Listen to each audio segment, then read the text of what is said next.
The Two and Out CFL podcast with Travis Currah and Sheldon Jones starts now. Well, Sheldon, I never once thought that I'd be recording a Two and Out CFL podcast from Churchill, Manitoba, but here I am, live at the Bear Country Inn in the subarctic after seeing over a dozen different individual polar bears here today to talk CFL football with you. Man, this is unique, but I'm a lucky guy to be able to do this. How are you doing? I'm doing okay. My heart rate has finally started to subside, I think. I'm so stoked that you got to see the Bears and they didn't go, run away and hibernate early. So that's great. Just what a crazy weekend. What two amazing games. I think both games that they weren't exactly how we expected they were going to be, but down to the wire, both of them clutch performances, and just what more can you ask for?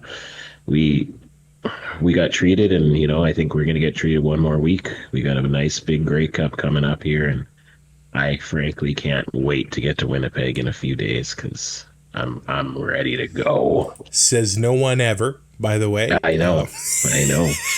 Like Winnipeg. The tourism in Winnipeg must be like, oh, they hit the jackpot now that the Riders are there, because nobody likes to go to Winnipeg. Just kidding. Well, in a quick biology lesson, polar bears do not hibernate. What happens in Churchill is that the Churchill River is freshwater, which freezes faster than salt water. So it drains into the Hudson Bay, the water freezes, the ice happens, and the bears are gone. And they haven't eaten since May, June, and they have been losing 1 kilo a day.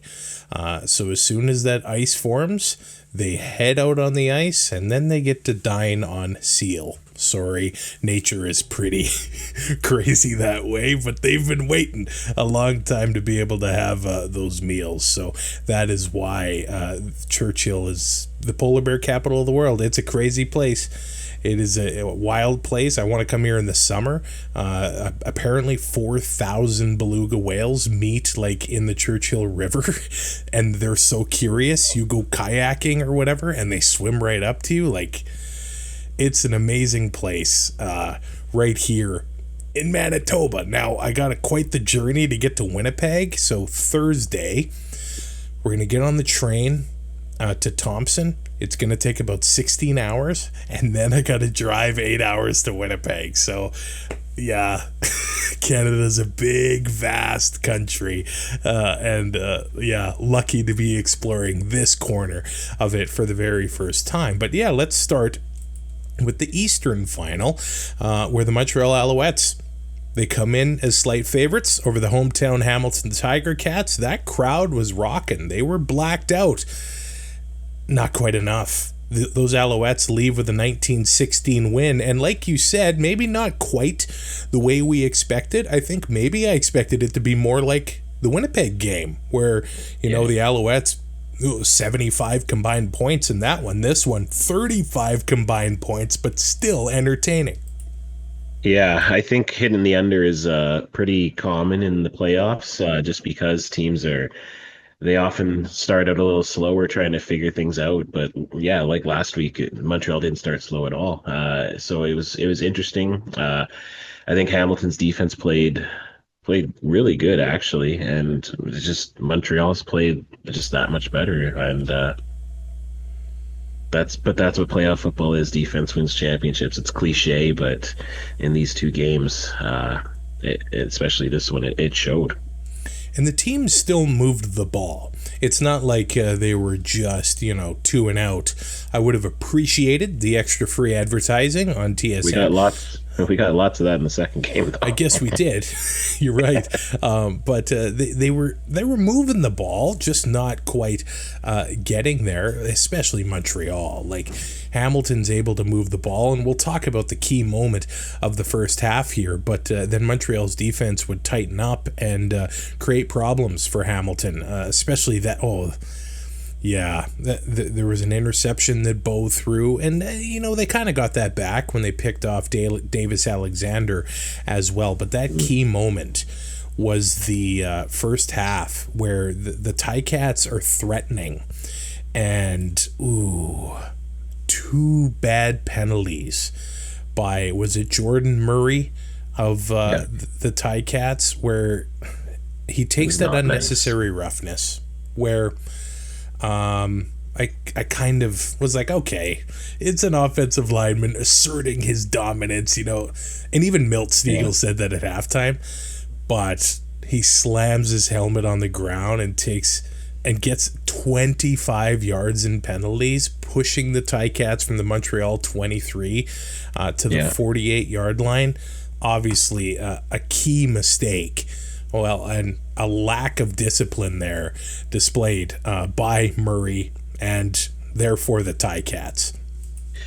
Yeah, I think it kind of seemed like maybe he didn't hear the whistle at the end of the play and just kept going, and that's tough because the stadiums are loud, and it was a good play. Hamilton, the crowd reacts, and if that is what happened, I kind of feel bad for him, but you're a professional athlete and you need to compose yourself there. And I understand you get frustrated that you take that penalty, but he's lucky it was only 25 yards. When he slammed that helmet down, it hit the official.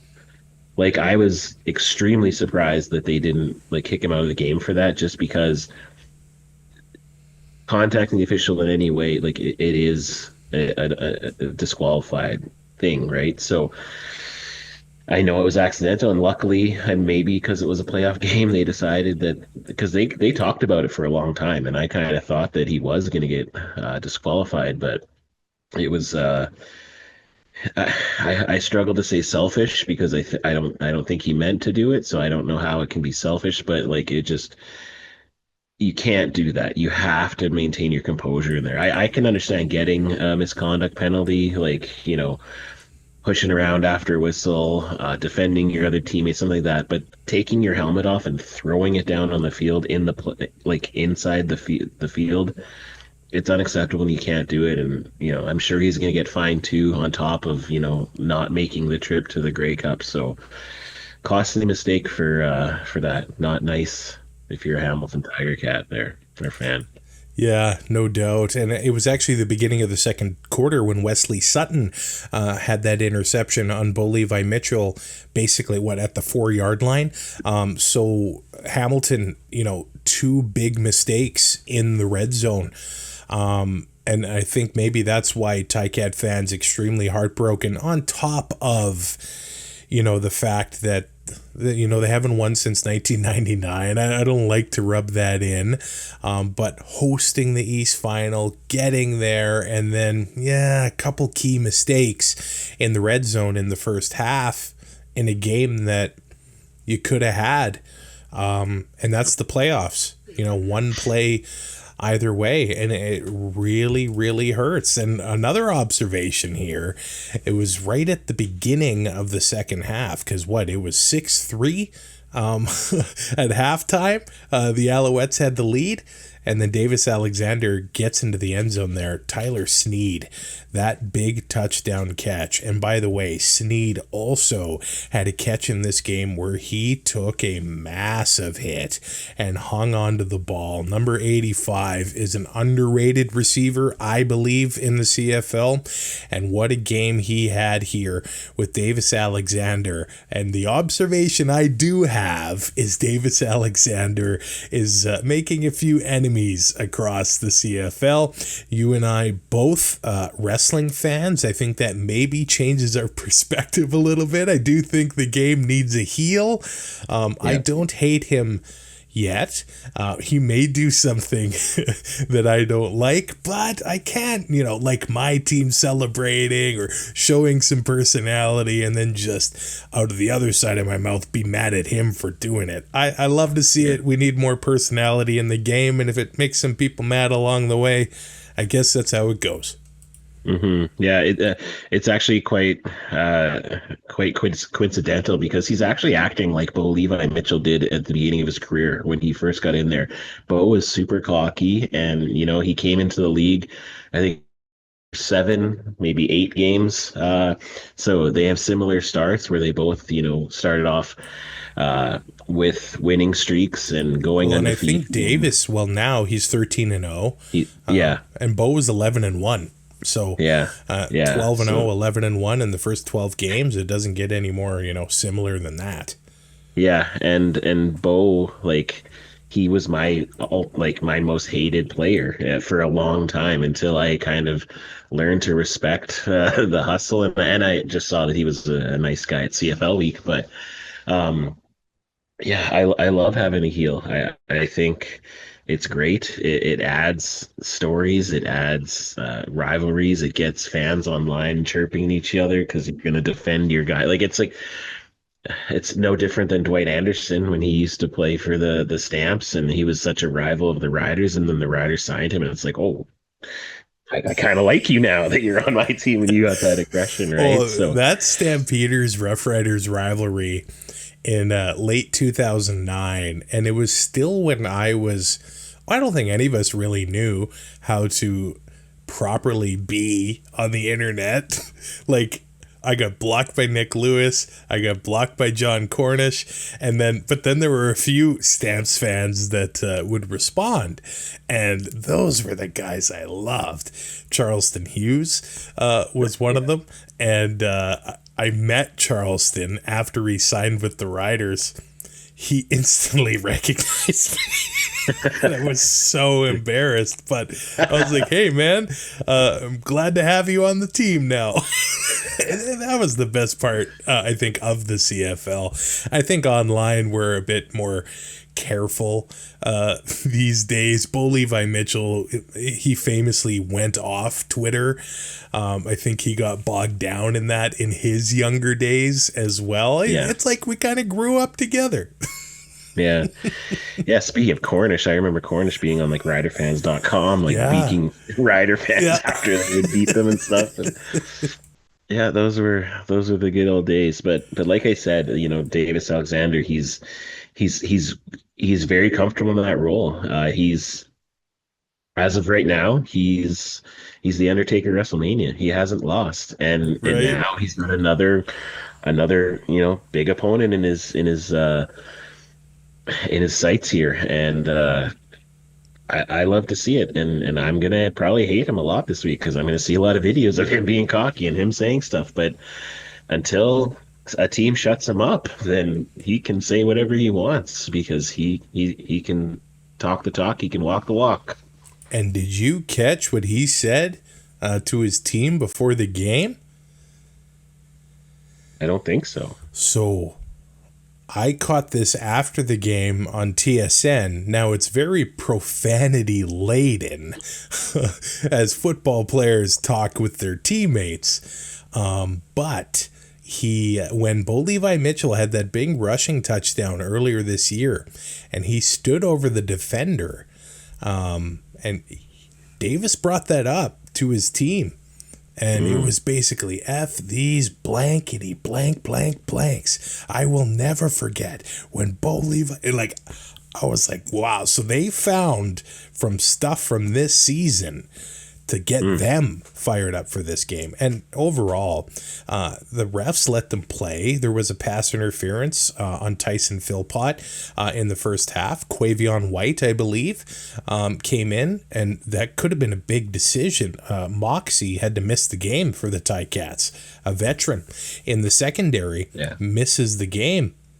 And the Ticats had to actually did a shuffle on the O-line as well because Carter Woodmansey has had some struggles at center. And 5 fumbles, I think, have been credited to him, which that's pretty rough. So they move him over to guard. But Quavion White, in general, had a pretty good game, made some good plays on defense for the Ticats. I mean, obviously, when you're able to hold the Alouettes to what they did and vice versa for the Ticats, it was a tight game right to the very end because, the Ticats actually got themselves a good response, though, too.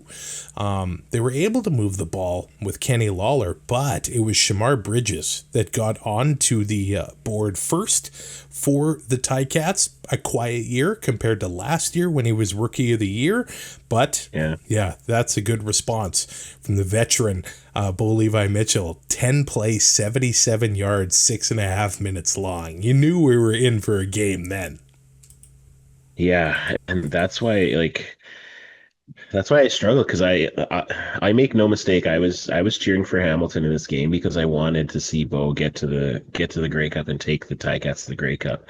I think, watching Bo play this season, it just shows that he can still go. He's still more than effective. Obviously, whatever the was up with his shoulder for the last week or the last year in Calgary and the first year and a bit in Hamilton, like, that has been fixed, and his throwing motion is there, his throwing power is there, his accuracy is there.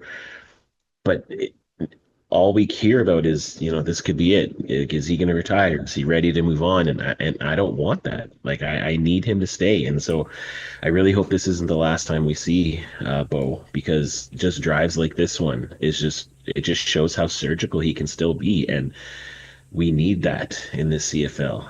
And I'll be very sad if this is the last time we get to see that. Scott Milanovich has said that he wants Bo Levi Mitchell back. I think most fans want to see Bo back. And then at the same time, I know he goes out with some great stats and some personal bests. But a lot of times these quarterbacks, it's like a musician, or, can you hang on too long? And then you come back and you leave injured, and nobody wants to see that either. So Bo has said that he's comfortable. I think being done after this year, he has achieved a lot, but there's been a lot of quarterbacks that we've watched, like, say, an Anthony Calvillo, that, age 35 to, say, 42, still put up some great seasons in the CFL, and I think Bo still has that in him. I'd love to see him stick around. Well, for sure. I think it's just typically in the CFL, we don't see a lot of quarterbacks start out like Davis Alexander, I know he spent, I think, at least two or three seasons in Montreal getting ready for this, and Bo did too in Calgary. But when you have a guy like Anthony Calvillo, it took him a while before he actually was able to become a legitimate, bona fide starter who could take a team to the CFL. He bounced around teams. Darian Durant, it took a long time. It took a while. Cody Fajardo, it took a while. Like, these quarterbacks, it just seems that they have less wear and tear on their body. Trevor Harris, they have less wear and tear on so they're able to kind of play a little bit longer. And so, Bo is 35. Like, that, to me, that's still young as a quarterback. That means you have 3 or 4 years of prime left, I think, because you look at Trevor Harris, you look at Ricky Ray, you look at Michael Riley even. So there's been longevity at this position, and it's just because the offense, they've had offensive, not so much Michael Riley at the end of the I think that's kind of why he retired, but they have these offensive lines to protect them and keep them going. But we'll have to see. I hope that this loss kind of fuels him and realizes that they do have what it takes. I think Hamilton needs to work on their defense a little bit, but offensively they are right there in the top third, I would say, in offense, and just the explosiveness, and hopefully they can run it back, because the fans want to see it. There's not many people who don't want to see Bo Levi Mitchell in the league, I don't think. I did think that they'd try to run at the Alouettes a little bit more. They did here and there. But, when you got the talent you have with Kenny Lawler and things like that's gonna happen. Davis Alexander did get picked off by Destin Talbot in the third quarter, and that was right after that Shamar Bridges touchdown. So I thought, oh boy, here come the Tiger Cats, and they weren't able to do much with that drive. So credit to Noel Thorpe and the Alouettes defense. That's when the Ticats tried that crazy double flea flicker thing that got batted down by the Montreal defender, and nothing came of that. They're lucky that an Alouette didn't get a hand on that. Maybe, I know teams save these cute plays for when the playoffs roll around, but that was a big moment, and the Ticats needed to take advantage of that interception, and they just couldn't get it done. And credit to the Alouette defense for stepping up there. Yeah, in the playoffs, it's absolutely crucial that you capitalize on turnovers, because they become few and far between unless a quarterback is just not having a good day. It's having the ball, having time of possession, that is paramount. And if you do not capitalize on your extra possessions, it's unlikely you're going to win games. And then, that final drive, big 19-yard catch by Charleston Rambo. The Alouettes get into field goal position. Jose Maltos kicks the winning field goal with time expiring to win 19-16. Jose Maltos, what a season for him. I know you had considered getting a Maltos jersey if you won the 2-0 Patron Fantasy League. The first week I was in there, and I realized I thought I might have had a chance. And then things changed. So those Alouettes are back to the Grey Cup for the second time in 3 years, with a different quarterback. So that change over to Davis Alexander, obviously is paid off. He's still undefeated. Darnell Sankey had 10 tackles in this game. Are we surprised? I don't really think so there. And those DBs in Montreal, like KB and Ento, Lorenzo Burns, Wesley Sutton, these guys just make plays. That's just what they do. So the Saskatchewan Roughriders do have their hands full with that defense. On the Ticats side, Braxton Hill, 12 tackles in this game. He had 1 on special teams, so 13 total tackles. That is a monster game. Reggie Stubblefield had a big knockdown in the game, 4 tackles there. It was tough to see how upset he was after the game. It's got to hurt losing to the team you left in the East Final the following year. And then the rookie Devin Varasek with a sack, as well as Julian Hauser, the leading rusher. And that's something to note, I think, for the Alouettes. We're going to get to that right away here. Davis Alexander, actually the leading rusher, 7 carries for 64 yards. For the Ticats, it was Greg Bell, 10 carries, 66 yards. And Bo Levi Mitchell was quite accurate, 29 of 36, 269 yards, a touchdown, and a pick. And the storyline coming out of this game, it's going to be the story all Grey Cup long, was when Davis Alexander got hit in the fourth quarter, he grabs the hamstring. And this is the hamstring that cost him to miss several games this season. He came back too early, scored a rushing touchdown, grabbed the leg again, and he had to leave and miss more time. He says he's going to play in the Grey Cup. I think it's obvious he's going to play in the Grey Cup. He's a tough guy. He's a young guy, so we know that they're going to have all the treatments available. He's quite resilient as being a young quarterback. But I don't want to say it, but the Riders are going to try to make him test that hamstring. I don't want to say there's a big bullseye on that leg, but they're going to make him test it early and often in the 112th Grey Cup. There's a huge bullseye. I would never advocate for intentionally injuring a player. However, when a player has a known injury and they know that they're playing through it, you have to capitalize on that. And if all that is that's adding pressure, that's sending blitzes, that's sending those soft tissue injuries. You take the wrong step, like it was an innocent tackle, it looked like. And he tweaked it. So you make a move. And it 100%. Could tweak that leg. You blitz him and see how he gets around. Yeah, but it's also it's a huge story because it's also going to be if he's able to get through the game without it re-injuring it, without aggravating it even more, and just gutting through the pain. What a warrior he'll look like, right? And that's another thing, another great thing for this league. If he can gut it out, even if we find out at the end that he tore his hamstring a little bit in this game, he retore it, or whatever it is, like that's just the type of quarterback we can already tell he is. He's fired up, he's cocky, he's brash, but he backs it up on the field, and it's all gas, no brakes. You know what I mean? Like he's he is the real deal. 13-0. Brock Lesnar's coming though. That's all I gotta say. Wow.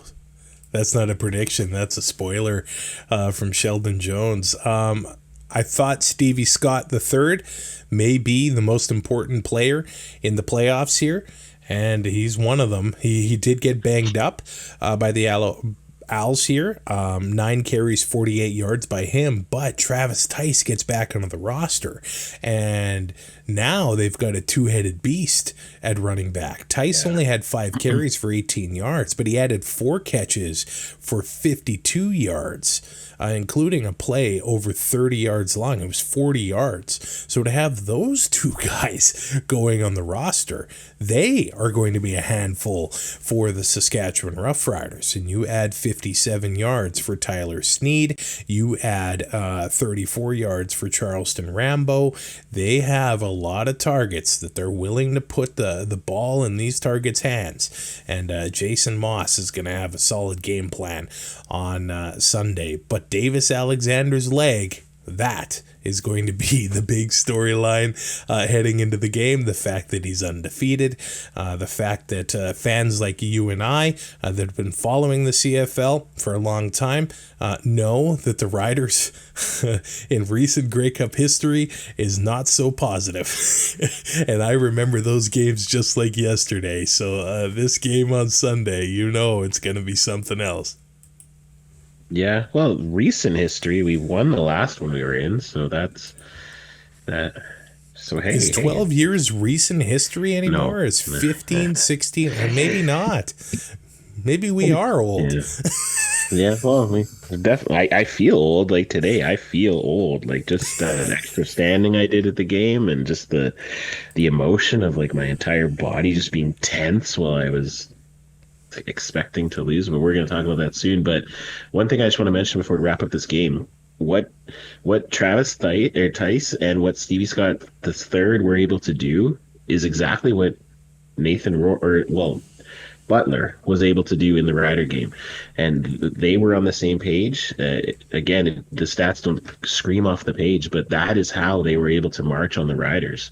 It wasn't a lot of dump plays, and so Jason Moss is watching that film and seeing what worked against the Riders, and so that we say that Davis Alexander is going to be the be all end all here kind of thing, but those players, if they're able to have the success that BC was able to do, it could be a very different ending than BC had. Then the West Final, where the Riders beat the Lions 24-21. I want to give a shout out to our friend Darren Baker, the Stamps fan, who we've had a lot of friendly banter with on the show. He congratulated us on the victory, and I think he's putting on a bit of a show as well. And hey, he offered to buy Spudinators at and he typed McMahon Stadium in the comments, so he's got to let us know when he's coming to Cowtown, because I can't turn down a free baked potato. Yeah, no, I'm I believe drinks were included too. I believe. Okay. So yes, whatever game, I don't care if it's against Hamilton. I don't care if I'm there, Darren. We gotta McMahon this together. I need myself. I'm gonna get one at the Grey Cup for sure, but I'd like to have one, maybe when I don't have to wear gloves eating it too. No, this game was sort of a familiar story where the Roughriders offense sputters out of the gate, and we've seen that a lot this season, where they're just not quite able to get the traction and move the ball. So, hey, credit to the guys on the BC defense who were giving Saskatchewan trouble. But it did seem, well, and BC's receivers too. The cold was a factor for some of the skilled players. It's the way it goes in the CFL. November football, it was -5 before the wind chill. So a lot of guys playing those kind of conditions maybe for the first time. Yeah, it was chilly. I think lucky for the fans and the players alike, it wasn't that windy, so we didn't have that much wind chill action. But yeah, it was a chilly but a beautiful day for football. At Mosaic Stadium, sold out. Man, did it feel great to be in a stadium that was sold out for a playoff game. The atmosphere in there was unrivaled. It was like 2013 in Old Taylor Field, just different because that game, I think everyone kind of knew the Riders when that ball popped up in the air and Corey Sheets just came down with it. Everyone knew the Riders. That was Riders. Even Tom Hanks, he didn't even know that much about CFL. He knew the Riders would win the Grey Cup at that time. And side note about that, I was at a Pats game with Matt Damon, a friend and listener of the show, and it was his birthday today. So happy birthday, Matt! And we were at the box at the Pats game, and I said I went to a Grey Cup with Tom Hanks and Martin Short. And he said that was absurd that I said that, but I was at a Grey Cup, so I think that's what I have to say. I was at a Grey Cup with those two guys. Funny story about that. But yes, back to this game. The atmosphere was incredible. Nathan Rourke is as advertised, but I think one of the big things, you said it before, some of the skilled players had a little bit of issues with the cold and the ball and stuff like that. In the trenches, the Riders dominated the trenches in this game. The Lions were able to get out of some sticky situations and just Rourke's sheer athletic ability getting the ball to his playmakers' hands. But Rourke was pressured all day. Trevor Harris wasn't pressured nearly at all. And in the playoffs, the trenches matter, and that's. I know the score. It doesn't show that the Riders dominated at all. But just in the trenches, if we look at that game itself, the Riders dominated. It's how good Rourke is, and we should talk about him a little bit here. Yeah. Trevor Harris, I guess, had a quote before the game that everybody has sort of turned into a storyline. Rourke scores the touchdown saying it's our time, and some people take offense to that and show that he's showing a big ego. I mean, what's a guy supposed to say when he scored a touchdown? Like he handed it to the ref. Oh, it's not our time. I don't think we're going to win this game. I really think we're in deep trouble here. Oh, I'm really nervous, guys.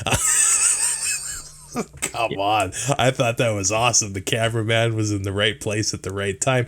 And Pill Country was, I don't know, No Name Country, $5 beer country, because it didn't have the sponsor, but yeah. I love that. Yeah. The Pill Country's there for those fans to get chirped and them to do it back.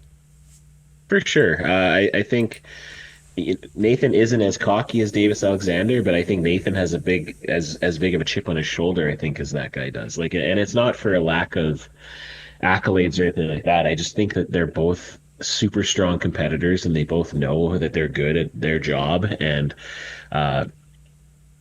Nathan Rourke is phenomenal. I've seen him live a few times, and the way he's able to be elusive and not take sacks and find playmakers and just shovel the ball while he's getting tackled and turns into like a 25-yard play. Like he's walking out of those player awards Saturday Night Champ. I know that's not what he wants. I know he wants to be playing on Sunday for the Grey Cup, but he absolutely deserves Most Outstanding Canadian, Most Outstanding Player. He is the best player in this league. He is the poster child for this league, and he needs to be marketed as such. And any fans who are upset and who are like, "Oh, I'm sick of this Nathan Rourke crap," quit being sick of it, because he is special. he has the talent to be playing in the NFL. He should be playing in the NFL. He didn't get a fair shot, I don't think. And we're lucky to have him right now. So, and I don't think he's going back to the NFL unless he gets a really good offer to be for sure a backup, a second string. He said that he's all Canadian now. He's in it. He went to bat for all the people who are upset about the rule changes. I think he did gain some fans there, hopefully. But he deserves all his flowers he's going to get on Saturday night. And I know it's going to be tough, and I know he's going to just say that this isn't what I wanted, but well done. Well done, Nathan. Barring injury, could he have like 10 most outstanding Canadian awards? Like, it's going to be ridiculous. Yeah, well, if he is able to play at this high level, like they may need to put in a rule where you can't win more than one in this year. Like it may be the Nathan Rourke rule. I'm serious because, like you said, if he's the starting quarterback in the league and if he's not crapping the bed, how is he not the most outstanding Canadian? Yeah. Or until his brother comes and Taylor Elgersma comes maybe, and we get maybe Trey Ford gets freed and gets to try somewhere else Free and get Trey. some coaching. If we could potentially, like we've said it before, if we could potentially have almost half of our quarterbacks being Canadian and playing at elite levels like that, oh man, rule changes won't touch that for exposure and hopefully getting people to buy tickets and stuff. But currently, right now, we have one, and he is elite, and let's just be happy that we have him. There was a time during the season where it seemed like the Riders may lose a big game like this on the foot of their kicker, Brett Lothar, and I didn't expect Mr. Automatic, Sean White, to miss a 42-yard field goal. Hey, these things happen. It hit the post. I'm shocked it didn't bounce through the upright, but it didn't. I only mention that because in a 3-point game, every point gets scrutinized, kind of like when Calgary lost to BC, Yeah. Which... Yeah, I am seeing more and more on talk on that play at the end of the first half, putting it on the quarterback as well. So, yeah, anyway, any points left on the board, critical. That was a tough one for White. Maybe the kickers also we know they got a tougher job when it comes to kicking that rock in weather like that. Very evident by Mirko, the Rough Rider punter, who had had some tough ones, and it's not like Winnipeg's going to be that warmer, if at all. No, he's not doing well, and so I have two thoughts on this. Like either was it Couch before? Is that his name? I can't. Yeah, Couch. So either Couch was just having that much trouble being Brett's holder, and that was a lot of the reason why Brett was missing his field goals, or Mirko's got dirt on somebody, because there's no reason that he should be punting right now unless that's the reason. Because since Mirko's taken over, I believe Brett's only missed one, and it was a convert or something. So whatever is going on there as far as the field goal kicking and the holding and all that, fine. But that abysmal punting average, it's not going to help them in the Grey Cup. If they're giving Davis Alexander and the Montreal Alouettes that amount of field possession, it could be a long day for them. And even that he had that rouge early in the first quarter where I know I certainly didn't want to rouge at that time because it gives them the ball at the 40, and luckily BC wasn't able to do anything. That was one of the many. Like this episode is sponsored by the BC Lions for 2 and out, just because of how many times the Riders forced them into 2 and out.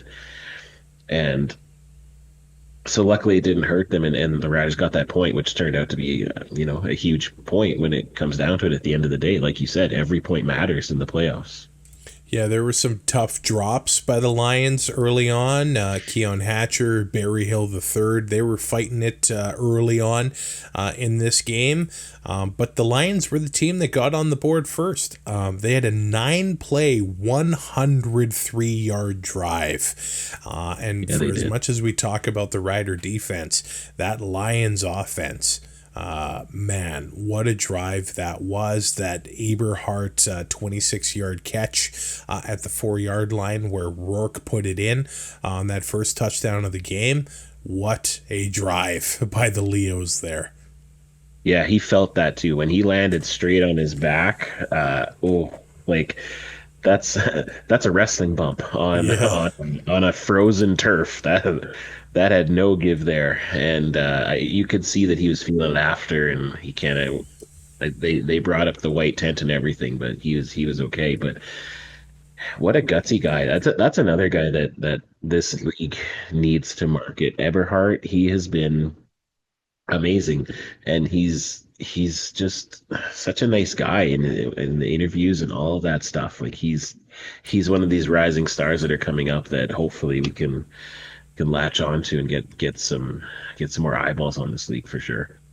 Then the third quarter starts, and the Riders march down the field. 8 plays, 64 yards, including 3rd and 3 from the 3-yard line, where Kean Schaefer-Baker makes the touchdown catch to score the touchdown and give the Riders their second lead of the game. They had a 1-0 lead. Yeah. And then here they were up again 11-7. But what a good call, a gutsy call, a big one to start the third quarter by Corey Mace and the Rider offense. Yeah, spoiler alert, we're going to talk about a couple other gutsy calls. That's what you want to see. When you're not able to start out the game at least offensively like that. Like the Riders defense started out the game awesome, forcing 2-and-outs, and it's just their offense couldn't match it. And as a Rider fan, as you're sitting there and you're kind of dejected because like at least it's still close. We might be able to get back up into this, but you just know that when you see the Riders come out or your team come out and move the ball on that first possession of the second half after they went into the locker room and dissected what was happening and made some adjustments. I'm not used to being a Rider fan and seeing the Riders make the halftime adjustments. Usually it's the other teams who made the halftime adjustments. I know my dad would always used to tell me that the third quarter was always the Riders' worst quarter because the other teams would always make the adjustments. And so I'm glad that they're starting to prove him wrong. But it's just it was huge because it woke that crowd back up. We had a halftime. There was Night Train, like a Guns N' Roses tribute band, and people say they weren't great. I thought they were fine. They sounded like almost Guns N' Roses, and that's what you want from a tribute band. Probably sounded better than Axl does now. Yeah, probably. And there was the kick for $500,000 that went for about 10 yards. So did the guy get one kick? Just one kick. Okay, yeah, but he still won a lot of prizes, man. He did all right.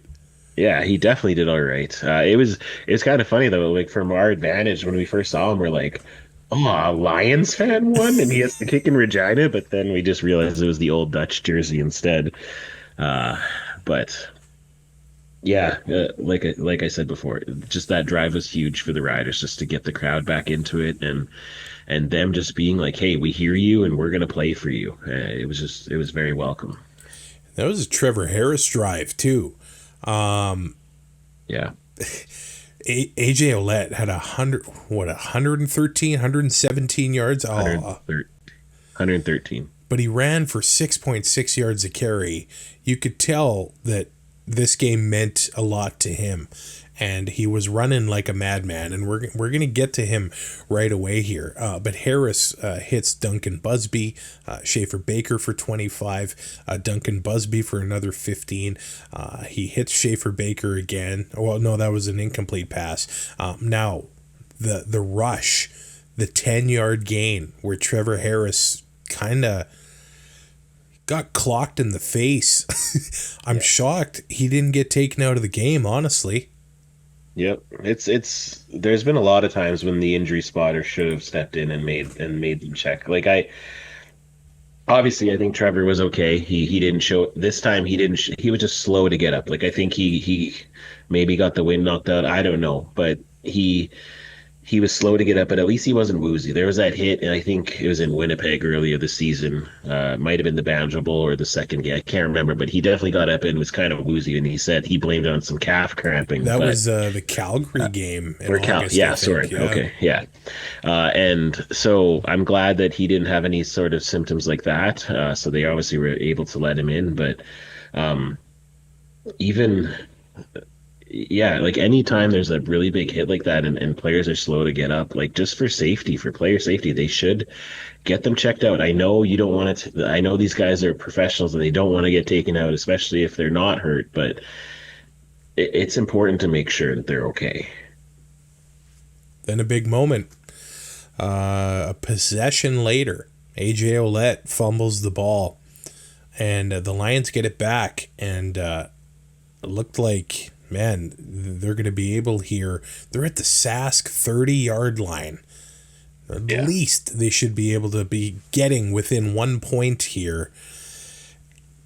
I don't know how else to put this. This was a big break for the Riders, where that ball, it's going to hit the ground. I don't know if it bounced off CJ Revis's back or something, into Marcus Sales' hands. A big interception at the 7-yard line, whatever it was, 4-yard line for Marcus Sales and the Rider defense. So that turnover by AJ Ouellette, a bit of a wash.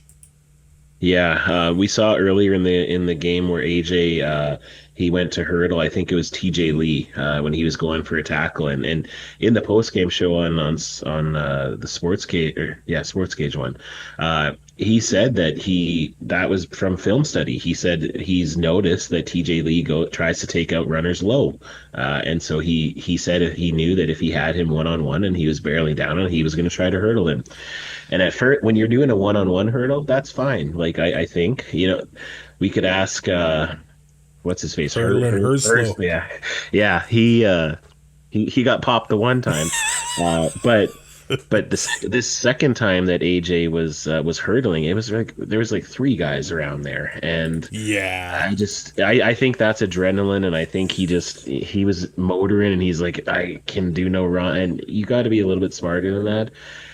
Or at least make sure you really got your hand on that ball if you're going to do that, because it popped out and that was deflating. Like that took the crowd right out of it for a second because of just the field position. And like you said, they were on like the 32-yard line or whatever, and huge bounce. Like we say that you have to capitalize on turnovers and mistakes. That wasn't a mistake. That was just a lucky bounce that Sales was in the right spot at the right time. And you have to capitalize on that. And they did. They did get a field goal off of that interception, and then the beginning of the fourth quarter comes, and here come the BC Lions. It seemed like Keon Hatcher kind of, I don't know, got used to the cold a little bit. He has an 18-yard catch and then a 19-yard touchdown. That was a break in coverage by the Riders. A spirited discussion on the sideline. It looked like between Revis and between, was it Corey Mace, I think, on the sideline, that fell apart there. And then Rourke gets into the end zone, another the next possession. The Riders have a 2-and-out there, a big penalty on a special teams penalty that took back a 30-yard return from Mario Alford. So putting the Riders in tough field position, and then 2-and-out. And then the Lions march down the field, get into the end zone. They have a 21-14 lead with about 6 minutes left in the game. And I'm thinking, oh boy. I think we were all thinking, oh boy. But at the same time, Trevor Harris, man, if you want to go out on top, these are your moments. This is, it's not going to define an entire career, because it's not the big one, but you have to win this one to get to the big one. And he put the team on his back a little bit. I know he wasn't running all over the place like Darian or anything like that, but making big throws in big moments, being really confident. But 3rd and 5 with 2:44 to go, and the Riders choose to kick a 13-yard field goal instead of going 3rd and 5. Don't talk about this play with how you feel now. How were you feeling in this moment? The Riders go for it at the beginning of the second half. They get the touchdown. Here, they go for the field goal with 2:44 left, 3rd and 5. I was thinking that is the last drive, and the Lions are going to march down the field, probably kill the clock, and goodbye. It's Lions Alouettes in the Grey Cup. Yeah, at first I was a little bit upset, questioning, but almost immediately I was like, you know what? There is a lot of time in the CFL. I saw we had a timeout left. I always say when you're a road team, you always take the points on the road. A home team is a little bit different because you have the momentum of the fans and all that stuff. But this is a tight game, and you know, Corey Mace he's always stood by his players. He's always said he trusts his players. He says that they prepare this stuff in practice all the time, and you know, they had to score a touchdown. Regardless if they kicked a field goal or not, they had to score a touchdown. And so this kind of so at the time, again, I was a little bit iffy about it, but revisionist history now, he was playing to win instead of playing to tie and go to overtime. And it was a huge gamble.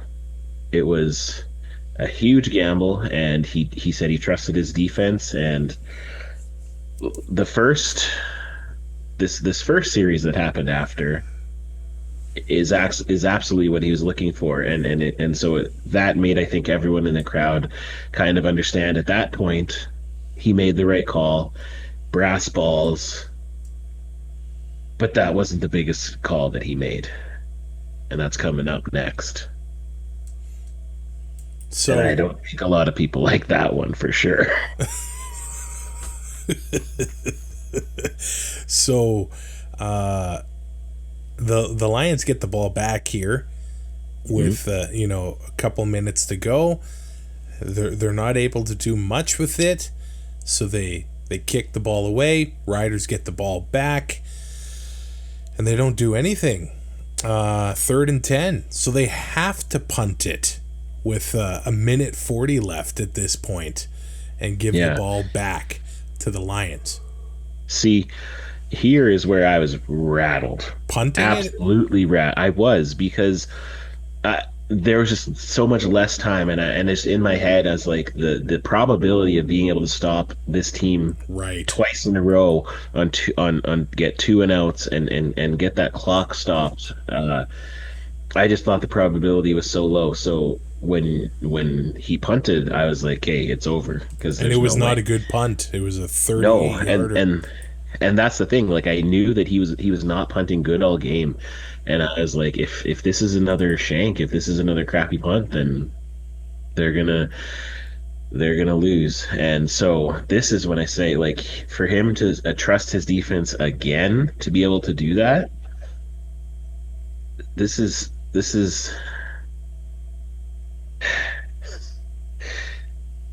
the biggest ballsy play call I've ever heard. Like, I've ever seen. Like, this is like Don Matthews when he went for 2 to win the game and didn't make it, and everyone was like, "You suck." Like this is.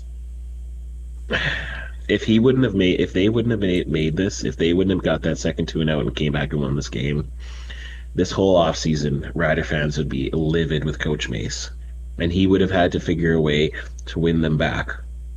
And he would have been able to, because I think that's the type of coach that he is. But he's Randy Marsh with a wheelbarrow full of his large gnats. Like, my Now, God. so when James Butler, and that one play was a war, and the Lions gained 7, and when it was 2nd and 3, I'm like, I'm like, GG. Yep, they're converting here. They got James Butler. They got the closer Xander Horvath, which, quite frankly, I thought we were going to see more of him in the playoffs. The Lions didn't really go that way. That's the way it goes. Rourke gets basically tackled at the line of scrimmage by A.J. Allen. Great feature on him pregame, playing chess with kids, by the way, which was hilarious. That was some of the best thing I've seen. Oh, that was great. The kids were hilarious. They were so unintentionally hilarious. Like, when the kid said to him, "Oh, there's checkmate in 2 moves," he's like, "No, 3, I think." He's like, "Oh, you got the videotape on that?" Like, caught. Like, and then when the kid leaned in and was like, "Hey, we should ask if they have a 67 on the team," and did the whole 7 thing, like, I lost it. Like, amazing work. Do more of that and less of the AI garbage. Yeah, the AI stuff is horrible. Like, I love Hamilton so much, the musical, and they did it in the first game. They did a Hamilton kind of thing because Hamilton. And I thought it was so stupid. Okay, just don't do that AI crap. Do more features like this. Sorry. And then, well, it's Trevor Harris time. They get the ball with 1:03 left. Remember, Sheldon, at the beginning of this season, no urgency in the final 3 minutes of a CFL game. It's just, I hate to bring it up, but this was complete garbage. We have to talk about it, though. Trevor Harris. He hits Sam Emilus, and then I think it was the next play, Del Duncan Busby. He had a drop, and I'm like, oh gosh, this is not happening. Then Emilus again. Like, Emilus had a big drive there. Dante Myers ends up, was he in this game? I thought he was. Oh, it was Keyshawn that didn't play.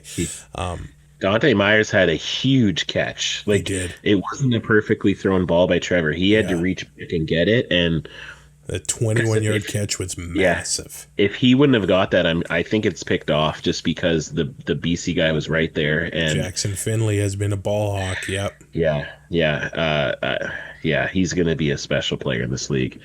But Dante Myers, man, like, he is an unsung hero, but not as unsung as the next guy we're about to talk about. Tommy Neild, man. This guy missed 6 games with an injury. Former Toronto Argo. He's made big catches this year. It seems like any time his number's called, he makes it happen. And he made it happen here. 1st and goal. With 12 seconds left. Trevor Harris throws into that tight window. He makes the catch. Riders take the lead 24-21, and they win the Western Final, and they're going to meet the Montreal Alouettes in the 112th Grey Cup in 6 days. Now, I can't just let this go. Amar Doman, owner of the BC Lions, makes a post saying not a catch. TJ Lee says not a catch. Ryan Rigmaiden, assistant GM for the BC Lions, says not a catch. Now, at this time, you and I both know, we all know, this is going to be fuel for next year for the BC Lions. And they're going to use this for fuel. And I think this Rider-Lions matchup is going to be a hot rivalry now for years to come. But automatic review on plays very like long, very long review. Scoring plays. And I want to get to an email here from our friend Bart, former official in the CFL. I just got a message here as well from Davis. I'm just reading this for the first time. As a huge Lions fan, well, I'll save that one as well, because some Lions fans are calling this the most painful loss in their history as a fan. And I actually really do sympathize with that. That sucks to see something like this for a fan. But Bart says, I'm not a Saskatchewan fan. I don't like Saskatchewan, but the 3 first quick views of the touchdown Neil scored with 11 seconds left made it crystal clear that it was a touchdown. My question is this: why did they feel the need to take 5 minutes to confirm this call? And he says, to me, in brackets, again, I don't like Saskatchewan. It felt like they were digging and digging for a reason to overturn the call on the field. It should have taken 1 minute tops, probably only 30 seconds. This is definitely the CFL's Achilles heel this year. Congrats to the Riders. I was glad those fans that packed the stadium got what they wanted. Sask in the Cup is good for the CFL as well. And he says, I don't understand the delay on that call. It's a mystery to me. Some of those stills make it look like it almost looks like a different still, but anyway, it looked like his arm was under it, you know? Yeah, the 3 views that they had in the replay, like when I came home, I was buzzing. I had to watch those last 5 minutes over again, and so I watched it. Like, it was clear it was a catch. Like, the ball may have slightly touched the turf, but it was when he had possession. Like, the picture that Amar Doman shared out, and I love Amar Doman. He's great for this league, okay? And he's repping for his team, and he's standing up for them. But where he circled on the digitally pixelized picture that he shared, that he circles as the ball, that's his elbow. Like, it's his elbow. It's not the ball. Like, if you look at the view when it showed, like the cross view, it clearly shows that he has it underneath. And you want to talk about how hypocritical to call this out when the last time the Riders in BC played, Keon Hatcher, that catch was way more on the ground, and it looked like the ground helped him catch it, even though it was still a catch. And that review was 25 seconds, and they confirmed it. So I don't like sounding like a conspiracy theorist thing, but yes, I absolutely think that the CFL wanted BC in the Grey Cup because of Nathan Rourke, MOP, MOC. And I think they wanted 2 Davis Alexander versus Nathan Rourke. Think of the headlines for that. The two young up and coming, 5 minutes to review that. Yeah, it just seems to me like I agree with him that they were trying to find some sort of way to take that away. And if they would have, the Riders still would have had 2 shots at it with 11 seconds. And so I think the probability of them scoring a touchdown is still very high. So I hope BC Lions fans don't think that, that they got robbed because of a command center saying that it was a catch. It was absolutely a catch. But again, I sympathize with losing like that. When you think you're going to win and you don't, and you let a team march back, it took me all the way back to what was it, the 2018 East Final? Is that when the Riders 17. were 17? It looked like we were going to win. There was 50 seconds on the clock. Ricky Ray had 50 seconds on the clock. 35? Okay. Third and 5, I should say. That play. Yeah, third. Yeah, okay, 3rd and 5. Yeah, and but I was thinking more of that play, but then Cody Fajardo doing the sneak on the and we were all just elated because we thought we were going to be that first team to go to the Grey Cup from the crossover, and we went in and we beat Ricky Ray, and then he just. So I understand, and that's not even the worst loss that I've suffered as a Rider fan. And I was at actually 2 terrible losses in Calgary. The 13th man, I can remember 2012. Was it Drew Tate hitting Romby Bryant for an 80-yarder? In the last minute. So I want to get to this email from Davis from Langley, BC. He's not going to hear this. As a huge Lions fan from Langley and a huge fan of your show, sadly, I'll have to skip the show this week. Not for being sad or bitter towards you guys or the Riders. More so, it'll just anger me more than I already am at the Lions. That one will be tough to get over. But at the same time, just wanted to say congrats on the win, and I look forward to partying at Riderville this weekend in Winnipeg.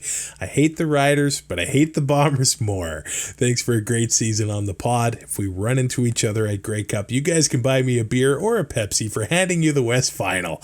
Jokes aside, it's truly your time. Thanks, boys. Davis from Langley. Now, I try my best to be as impartial as I possibly can be on the show. I try to be as balanced as I possibly can, but that West Final, that's great football, man. And somebody's always, either team would have been completely heartbroken in that situation, and another team is going to have their heart broken on Sunday. That's the worst thing and the best thing about sports at the same time, you know? Yeah, I in the middle of that third or fourth quarter, when things were looking not great, I just looked over to my buddy Matt and I was just like, why do we do this to ourselves? Why do we love something that hurts us and gives us so much anxiety and depression? Like, why? But the reason is because sometimes miracles happen, and Tommy Neal catching that ball felt like a miracle to us there. And like I said before, I'm sorry to BC Lions fans who had to suffer that loss. But just, you have to understand, your team they're this close. They're right there. They have, like, if they're able to retain their core next season and improve on it, they are going to be a perennial contender for the next 10 years at least, if Nathan Rourke can stay healthy and stay in this league. Like, he is that type of generational player. Okay, so understand that, and you know, I know there's not going to be many BC Lions fans cheering for the Riders at the Grey Cup, and that's fine. But for all of those Lions fans that are coming to Grey Cup, please come over, say hi if you see us. Please introduce yourself. I want to shake your hand, because that was one of the most intense game of football I've ever watched, and just the back and forth and just how our teams matched up against each other was just so fun, and I can't wait to do it again next year. I think this might have brewed like a different rivalry for the Riders and the Lions. Like, and maybe they'll overtake the Stamps for kind of the rivalry right now, because I don't think Nathan Rourke likes playing the Riders. I don't think he likes the fans in Saskatchewan, other than a friend of ours, Jeem. I got to see that he met Nathan Rourke out and about earlier in the day, so that was good for him. But what a great game, man. But you know, the one thing that kind of not sucks, but it's just going to be tough, I think, for a lot of Rider fans this week. We're going to have to see that stupid flag fly up when that kick goes off so many times, because that's going to be the storyline of this week, is that the Riders have never beat Montreal in a Grey Cup. And well, Davis Alexander's never lost. I know. And the last two times that they played, that happened. But I kind of, our good friend Neely, and we're sad about this for him, because we're not really sad, but good friend Neely, he sent us a fun fact. In the 5 times that Winnipeg has hosted the Grey Cup, all the teams have been in the Grey Cup except for one, and that is Winnipeg. And wow. Yeah, that's pretty insane. That is. But let's go. Grey Cup. Let's go. So, in amateur football, the Saskatoon Hilltops beat the Okanagan Sun to win the Canadian Bowl in Saskatoon, and it was a good week for Saskatoon teams as the Huskies beat the Regina Rams in the Hardy Cup. They advanced to the Mitchell Bowl. Montreal beat Laval. They'll be playing St. Mary's in the UTEC Bowl. But in the Yates Cup, where the Laurier Golden Hawks have been destroyers all season long, where they destroyed Western this year, undefeated. The Queen's Gales beat Laurier. This is insane. 30-27. Queens had a 27-3 lead at halftime because they had 4 interceptions. Well, Laurier storms all the way back, but still loses by 3. Ouch. Queens will now play the Huskies in the Hardy Cup. And the Huskies beat Regina by 1 point, 25-24. So there's still lots of great Canadian football to be played, Sheldon. Absolutely. Shout out to Sue for Queens winning, because I know she had a pretty good day that day with Queens winning and the Riders winning.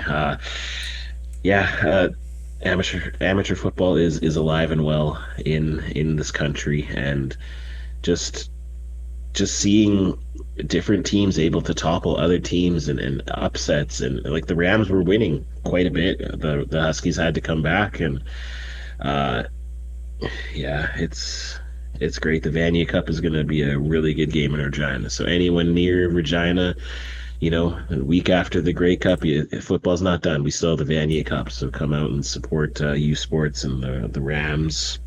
The Rams, they're putting it on, so they get a little bit of a benefit here, but let's hope, for Saskatchewan, it'd be awesome if the Huskies are able to make it, to have a kind of home Vanier Cup. It may be 269 kilometers south from Saskatoon, but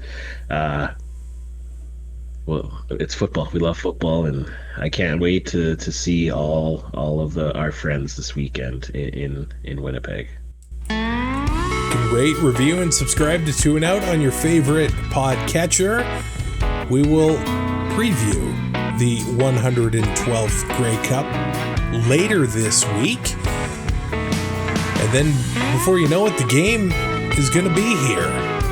Sheldon Jones will be in Winnipeg. I will try to get this Grey Cup preview in from Churchill. We will be in the same province, which doesn't happen all too often.